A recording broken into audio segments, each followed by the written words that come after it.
Hello friends, कैसे हैं आप सभी लोग। आज हम लाए हैं आपके लिए मैत्री या मेटशिप जो इंडिया और ऑस्ट्रेलिया के रिलेशन से रिलेटेड है। ये आपके आईआर का सेगमेंट है और मेंस के लिए बहुत इंपॉर्टेंट सेगमेंट में आता है। तो इसको आप वहां के लिए पढ़ सकते हैं। अगर आप इसे ठीक से देखते हैं तो आपका आईआर का काफी सेगमेंट तैयार हो जाता है और आप उसको तैयार रख सकते हैं। तो आइए बिना डिलेट के इस लेक्चर को स्टार्ट करते हैं। देखिए, realizing the potential of Maitri and mateship. आज इन दोनों ने अपने कॉमन स्ट्रेटेजिक और इकोनॉमिक टाइज को बढ़ाते हुए ऑस्ट्रेलिया और इंडिया और पास आते जा रहे हैं। अब यहाँ पे क्या है, ऑस्ट्रेलिया भी 10,000 साल से ऊपर का इतिहास, 10 of thousands, लाखों साल पुराना इतिहास ये भी रखते हैं। इंडिजीनियस चीजें यहाँ पर भी बहुत सारी हैं, कई सारे इंडिजीनियस लोग वहाँ कस्टोडियन थे। तो इन्होंने ये कहा है कि सिविलाइजेशन से रिलेटेड कुछ चीजें हमारे पास हैं। तो ये 27 कल्चरली सिग्निफिकेंट आर्टिफैक्ट्स इंडिया को वापस देने वाले इस मंथ। तो जाहिर सी बात है, इसके लिए ये एक सिंपल सा रिंग है। India says is Maitri and Australia says is mateship, और दोनों का मतलब है रिस्पेक्ट, अंडरस्टैंडिंग एंड इक्वालिटी।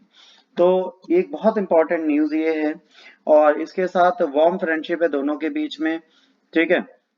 तो honourable PM of India Narendra Modi और ऑनरेबल पीएम स्कॉट मॉरिसन दोनों ने एक वर्चुअल मीटिंग की, है ना। काफी देर तक ये चली और इसमें बहुत सारी बातें इन्होंने की, और इसमें India Australia comprehensive strategic partnership को भी बढ़ाने की बात की गई, इसको भी ये इंक्रीज करने की बात करते हुए दिखे।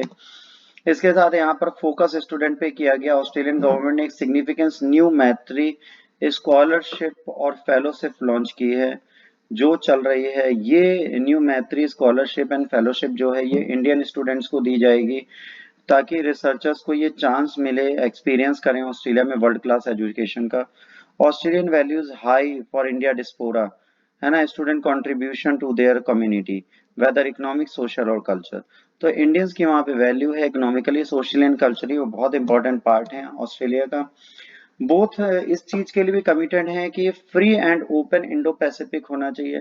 दोनों इंडियन ओशियन और पैसिफिक आइलैंड आइलैंड्स के आसपास अपने रिलेशन स्ट्रॉन्ग करना चाहते हैं, ताकि एक पीसफुल फ्री ट्रेड एटमॉस्फेयर बना रहे। इन्होंने ये कहा है कि ऑस्ट्रेलिया की एंगेजमेंट नॉर्दर्न इंडियन ओशियन में बढ़ाई जाएगी, ताकि नेचुरल लीडरशिप इंडिया की और सिक्योर की जा सके। ऑस्ट्रेलिया ने दुख भी जताया जो हमारे chief of defence staff Bipin Rawat ji मर गए थे लास्ट ईयर, उनके लिए। और गवर्नमेंट ने उनको रिकॉग्नाइज करने के लिए एक Australian Indian young defence officer exchange programme उनके नाम पर डाला है। तो ये प्रोग्राम चलाया जा रहा है for the memory of general Bipin Rawat. उनकी रिस्पेक्ट के लिए भी हमने ये काम किया हुआ है। दोनों कंट्रीज और चीजें करना चाहती हैं बहुत ज्यादा, मैत्री और मेटशिप से वो साथ में है। तो टेक्निकल और रिसर्च के मामले में रिन्यूएबल एनर्जी के लिए दोनों की पार्टनरशिप अच्छी है। Green hydrogen, ultra low cost solar के लिए काम करेंगे। एक दूसरे को क्रिटिकल मिनरल्स में सपोर्ट करेंगे। एडवांस मैन्युफैक्चरिंग में इंडिया को सपोर्ट मिलेगा। Collaboration, innovation, science and entrepreneur में लाएंगे, ताकि ग्लोबल चैलेंज को मीट किया जा सके। बोथ इन्वेस्टमेंट बढ़ाएंगे अपना, rapidly growing in the space sector, space sector में भी लोग एक साथ काम करेंगे।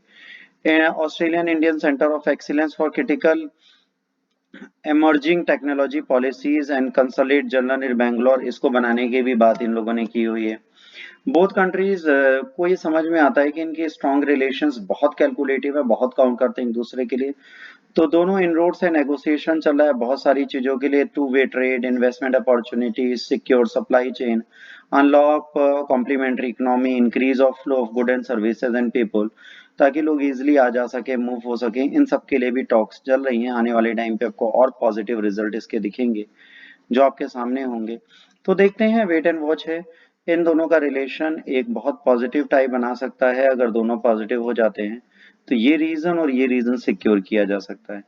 तो हमें कोशिश करनी है कि हम इस रीजन को सिक्योर रखें और ऑस्ट्रेलिया इसमें इंडिया का साथ दे दे। तो एक पॉजिटिव चीज है। ऑलरेडी हम क्वाड लेके बैठे हुए थे, जिसमें USA, India, Japan and Australia काम कर रहा था। आज की डेट में यूएसए कुछ ना कुछ तो इंडिया से नाराज है, इसको हम एग्री करेंगे। हम ये नहीं कहेंगे कि भैया नाराज नहीं है, बट हमें मौका मिल रहा है तो हमें, अगर मिनरल्स यहाँ से सस्ते मिल रहे हैं, तेल यहाँ से सस्ता मिल रहा है और इंडो रशियन रुपीज में मिल रहा है, तो भाई तो कोई दिक्कत ही नहीं। इंडियन करेंसी और उनकी करेंसी आपस में इंटरचेंज हो रही है, तो इसको आप डिनाई नहीं कर सकते। एक पॉजिटिव नोट है। तो देखते हैं फ्यूचर में क्या होता है। बट ये है कि अभी जो मैत्री है ये आपसे एग्जाम में पूछी जा सकती है, मेटशिप भी पूछी जा सकती है। तो स्टे ट्यून अगले लेक्चर तक के लिए। अगर आपको अच्छा लगता है तो प्लीज चैनल को लाइक, शेयर, सब्सक्राइब करना ना भूलें। Thanks for watching. God bless you all. जय हिंद, वंदे मातरम।